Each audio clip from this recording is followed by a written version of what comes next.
अगर आप Excel use करते हैं तो ये सब फंक्शन आप थोड़ा बहुत तो जानते ही होंगे, लेकिन आप स्विच फंक्शन समझ लिए तो आपको दूसरा कोई भी फंक्शन की ज़रूरत नहीं पड़ेगा, और ये इतना यूज़फुल है कि आप दूसरा फंक्शन को यूज़ करना मतलब छोड़ ही देंगे। ठीक है, तो मैं हूँ अविराज, चलिए वीडियो शुरू करते हैं। यहाँ पे देखिए मैंने क्या किया।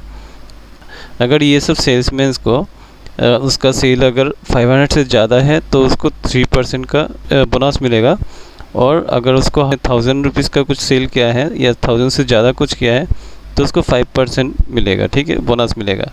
तो हम इफ़ फंक्शन से भी यूज़ कर सकते हैं, तो वो थोड़ा लेंदी हो जाता है। ठीक है, हम इफ़ से बोनस कैलकुलेशन कैसे करेंगे। इफ़ सेल्स ग्रेटर देन 1000 तो उसको 5% मिलेगा। फिर से इफ़ ये sales greater than equal to 500 तो उसको 3% बोनस मिलेगा, अदरवाइज़ कुछ नहीं मिलेगा, ज़ीरो, ब्रैकेट क्लोज, फिर ब्रैकेट क्लोज। तो देखिए कितना लेंदी हो गया। पहले एक बार इफ़ यूज़ किए 1000 के लिए, और दूसरा फिर से हम यूज़ किए इफ़ यूज़ किए 500 के लिए। ठीक है, और बाद में दोनों का ब्रैकेट कभी कभी ज़्यादा अगर लंबा हो जाता है तो हमें ब्रैकेट में दिक्कत आ जाता है, कंफ्यूज हो जाते हैं हम कितना ब्रैकेट क्लोज करें। ठीक है, तो फिर हम इसको एंटर मारें। तो इफ़ से हम ऐसे कैलकुलेशन करते हैं। फिर बोनस के लिए हम बोनस कितना बोनस अमाउंट मिला है तो इसको मल्टीप्लाई ये कर देते हैं, तो हम इसका कैलकुलेशन ऐसे करते हैं। लेकिन अगर हम स्विच यूज़ करेंगे तो हम इसका कैलकुलेशन डायरेक्ट कर सकते हैं एक ही बार में, कि उसका कितना परसेंटेज मिला उसको और उसी के अगेंस्ट में कितना अमाउंट मिला है। ठीक है, तो हम इसको करके दिखाते हैं। Equal to this cell into switch. ठीक है, फिर यहाँ पे हम एक कंडीशन यूज़ कर रहे हैं कि अगर स्विच में अगर हम रेंज देना चाहते हैं कि जैसे कि हमारा कंडीशन है 500 से 3% और 1000 से ज़्यादा होने से 5%, ये कंडीशन है। तो इसका रेंज को डिफाइन करने के लिए ट्रू और फॉल्स यूज़ करते हैं। तो ट्रू करते हैं हम, ट्रू, फिर कोमा, ये सेल। ठीक है, ये सेल अगर ग्रेटर देन इक्वल टू 1000 है तो हम 5% देते हैं।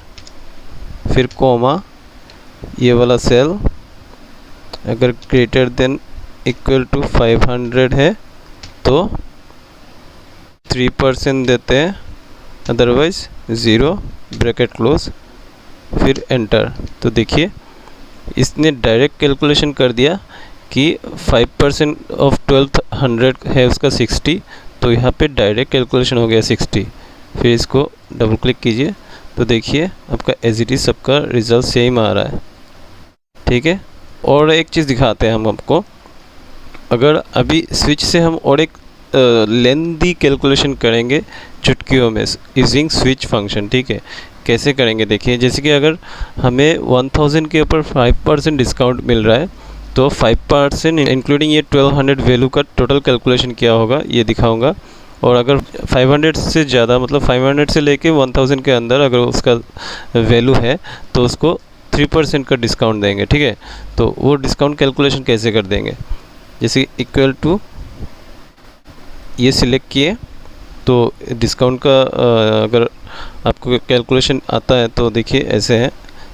फिर माइनस करेंगे डिस्काउंट के लिए, फिर ब्रैकेट ऑन, फिर ये इनटू मल्टीप्लाई करेंगे इसके इन सब के परसेंटेज के ऊपर। तो परसेंटेज ये अपने आप लेगा, कैसे, स्विच, फिर उसमें फिर से लिखेंगे ट्रू रेंज के लिए, कोमा, अगर ये वाला वैल्यू अगर ग्रेटर देन और इक्वल टू 1000 हो तो उसके लिए 5%। फिर से हम ये वैल्यू को सिलेक्ट करेंगे, ग्रेटर देन इक्वल टू 500 हो तो उसका 3% डिस्काउंट। अगर कुछ यहाँ पे कंडीशन कुछ भी मैच नहीं हो रहा है तो ब्रैकेट कोमा 0, फिर ब्रैकेट क्लोज, यहाँ पे 2 ब्रैकेट है तो ब्रैकेट और एक ब्रैकेट, फिर एंटर। देखिए ये 1200 है तो 1200 होने से इसका 1000 से ज़्यादा है, तो जिसके लिए उसका 5% होगा। तो 5% ऑफ 1200 कितना होता है, इक्वल टू 1200 ब्रैकेट 1200 इंटू 5%। देखिए 1140, मतलब ये सही है, ठीक है, ये कैलकुलेशन सही है। तो एक ही साथ उसका टोटल कैलकुलेशन कर दिया, इसीलिए ये बहुत ही यूज़फुल फंक्शन है स्विच। ठीक है।